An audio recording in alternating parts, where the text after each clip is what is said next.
అప్పు ఇచ్చేటప్పుడు స్నేహితుడు, మళ్ళీ అడిగితే శత్రువుగా చూసే వారిని ఎంతో మందిని నిత్యం చూస్తూనే ఉంటాం.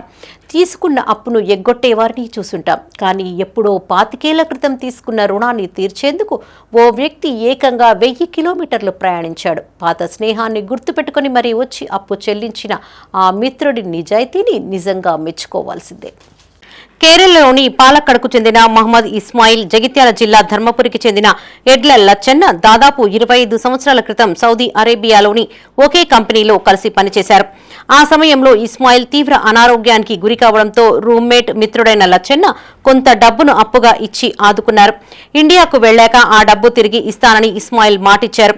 అయితే స్వదేశానికి వచ్చిన తర్వాత ఆర్థిక పరిస్థితులు అనుకూలించకపోవడంతో ఇస్మాయిల్ ఆ అప్పును సకాలంలో తీర్చలేకపోయారు.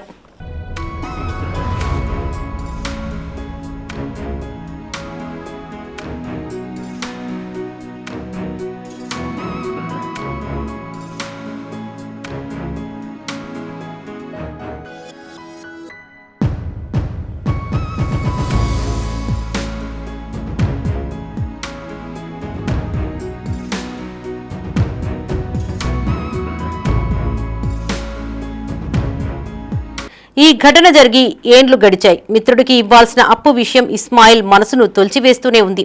దీంతో ఎలాగైనా రుణం తీర్చుకోవాలని నిర్ణయించుకున్న ఆయనకు లచ్చన్న పూర్తి అడ్రస్, ఫోన్ నెంబర్ గానీ తెలియవు.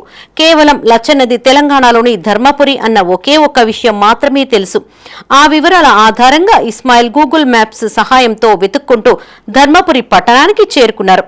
అక్కడ స్థానికులను అడుగుతూ ఎట్టకేలకు లచ్చన్న ఇంటిని కనుక్కున్నారు.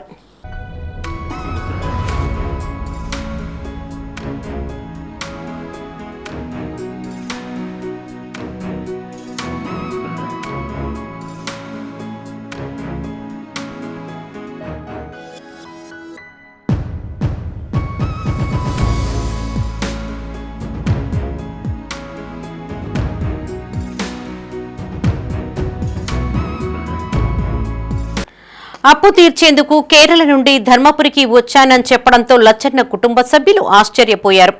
ప్రస్తుతం గల్ఫ్లో ఉన్న లచ్చన్నకు ఫోన్ చేసి మాట్లాడించగా తాను అప్పు ఇచ్చిన విషయమే మర్చిపోయినట్టు చెప్పారు.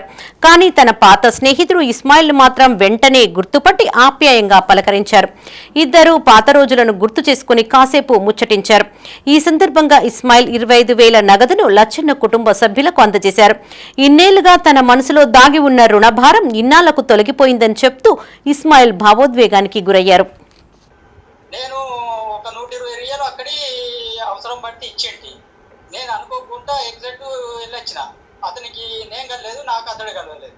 కలకపోయేసరికి ఆ టైంలో 91లో మనకు మొబైల్ లేవు కాబట్టి మనకు అందుబాటులో లేదు అడ్రస్.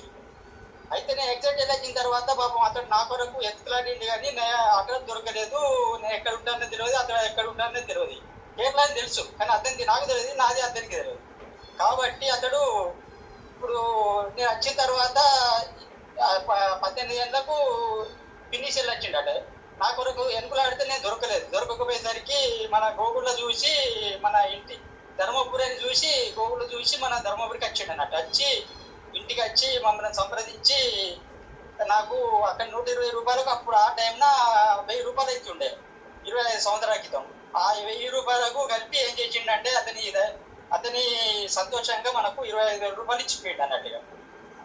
అటువంటి ఫ్రెండ్ దొరకడు చాలా అదృష్టవంతులు. ఈ రోజుల్లో మన ఆస్తి తిన్న వాళ్ళే మనకే సహకరిస్తలేరంటే అతడు అంత కేరళ నుంచి వచ్చి ఇచ్చిపోయిందంటే ఎంత అదృష్టమో. నా జన్మలో పుణ్యము, ఏ జన్మలో నేను పుణ్యం చేసుకున్నానో తెలియదు.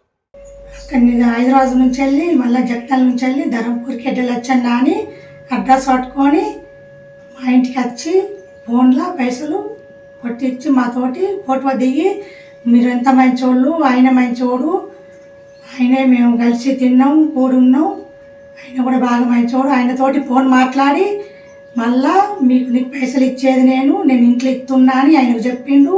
ఇద్దరు మాట్లాడుకున్నారు. మాట్లాడుకున్న తర్వాత మంచిగా కూర్చున్నాడు, ఆయన మాట్లాడిండు. మా ఇంట్లో మళ్ళీ 2 గంటలు కూర్చున్నాడు, మళ్ళా పోయిండు.